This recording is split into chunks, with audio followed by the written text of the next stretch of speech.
So a lot of people have been coming for the Queers for Palestine protest that has been taking place across America, across the West, Australia, Canada, and a bunch of university campuses all around, right? And people have been making fun of them and laughing at them and pointing fingers. There's even been memes like blacks for the cake.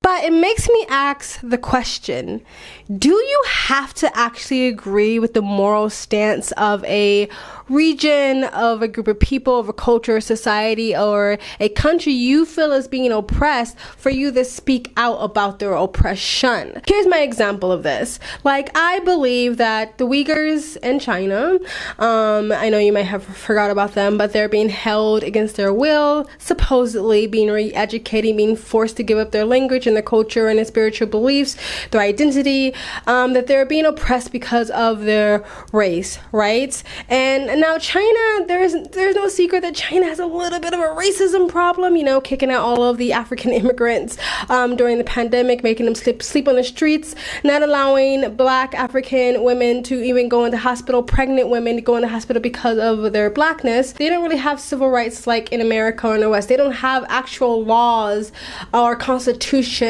protecting the minorities of their country. Like, they actually literally don't have that in place. They can very much loudly discriminate without any repercussions. It's not against the law in China. So there might be a chance that there are some Uyghurs who don't like black people. There might be some chance that there's some Uyghurs who aren't very fond of people of color just because that's how they were raised, that is their upbringing, that is their culture, that is their beliefs, whatever. I'm not saying that's true. I'm just saying, if it was true, does it mean that I cannot be like pro-free the Uyghurs just because they might not like my blackness? Why should someone else's moral standing affect what my morals and my values should be? So I actually don't think there's anything wrong with people who are queer or trans or gay wanting to stand for people that they feel is being oppressed, simply because if they lived in that country, then they would become the oppressed. I'm trying to get my lighting right here. It's like weird. You see that weird window lighting happening, but I'm just gonna go with it.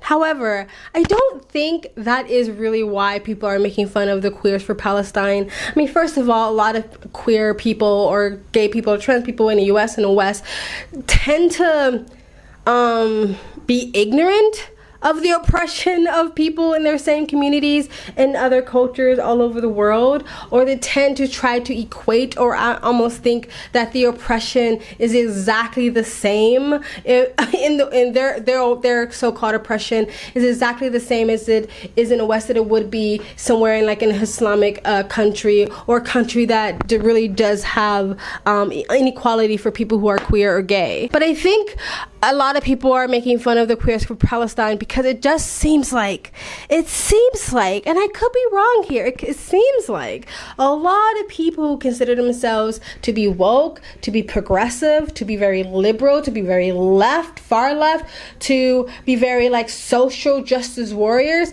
a lot of these young people and sometimes older people who've never matured, you know, who have like have all the activist hashtags in their bio, seem to stay pretty silent.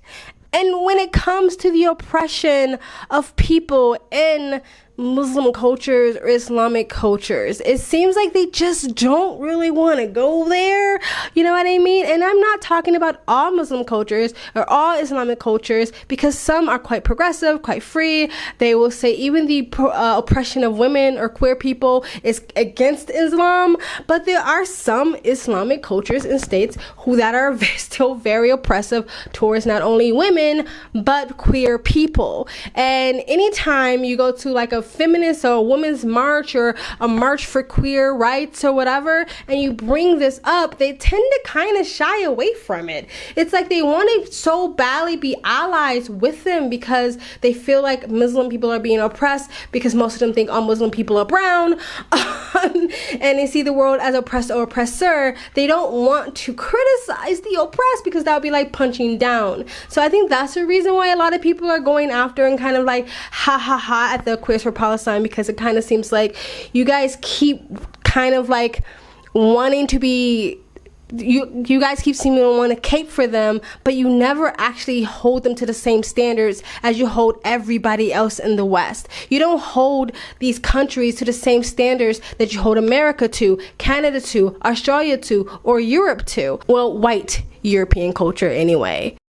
Other than that, I don't really see a big problem with Queers for Palestine. If you want to stand for Palestine, if you want to be pro-Palestine, again, I'm not picking sides, but if that's what you want to do, I don't think that your morals have to be on the same levels, or your values or your perception or your ideology has to be literally tit for tat for you to be able to stick up or stand for something that you think is right. I don't think that has to be the thing. I don't necessarily think that's why people are not laughing at the Queers for Palestine though, because I think, again, we've seen time and time again that a lot of people that seems like on the social justice, woke, far left, progressive side seems to never ever acknowledge the oppression in these cultures that they keep caping for. But again, if you truly just want to see the freedom or the liberation of Palestine, you want to see ceasefire, and you don't want to see them displaced from Gaza, I don't think it matters whether your queerness will be accepted in Palestine or not for you to stick up for what you think is right? I don't think a lot of people are educated about all the things that's going on, and again, they seem to have they seem to never throw the accountability the other way around. But again, I just don't think it has to be like, if you gotta believe in my God for me to want to stick up for you, you gotta believe in the same ideas for me to believe in, for me to stick up for your humanity or your human rights, you know what I mean? I think the other reason why a lot of people are kind of like laughing at them, because a lot of people who are the Queers for Palestine are very much criticizing Israel, and not even just for what they're doing now, but as being a Zionist country, or being a racist country or oppressive country, where Israel is quite progressive, especially as a Middle Eastern country. Like, it's a quite progressive state or country. They have gay rights, and I believe they even have gay marriage. There is diversity within Israel. Again, it's not just Israelis sticking up or standing up for Israel. It's a lot of Palestinians who live in Israel who are also sticking up and standing for the rights for Israel to exist. There's Christians who live there, and so like, Israel might not be perfect, and maybe the individuals who live in Israel will say it's not perfect, it's not quite as progressive as you think, but comparatively so, it's way more progressive than Palestine when it comes to sort of everyday life. Maybe they're being pretty totalitarian now or oppressive now. I'm not saying they are, but maybe they are now. But on the everyday sort of life or just grand scheme of things, they're quite more progressive and sort of evolved than the countries that a lot of the Queers for Palestine are sticking up for, a lot of the progressive woke left stick up for. You know what I mean? Anywho, let me know what you guys think of this. If you think it is quite silly that there are Queers for Palestine, if you think they're rooting for the wrong team, do you think that, yeah, they have a right to stick up for, for a group of people they feel as being oppressed, regardless, again, how they would be seen if they lived in the same country? Or do you think that it's just annoying because like they never seem to acknowledge the oppression of Palestinians by Palestinian government and society itself, but only acknowledge Palestinian oppression if it's coming from Israel, if it's seemingly coming from Israel? I'm not saying it is, I'm just trying to see both sides here. Let me know what you guys think in the comment section below. Please like, comment, subscribe, donate. It really helps get me on this platform, guys, and you guys have an amazing day.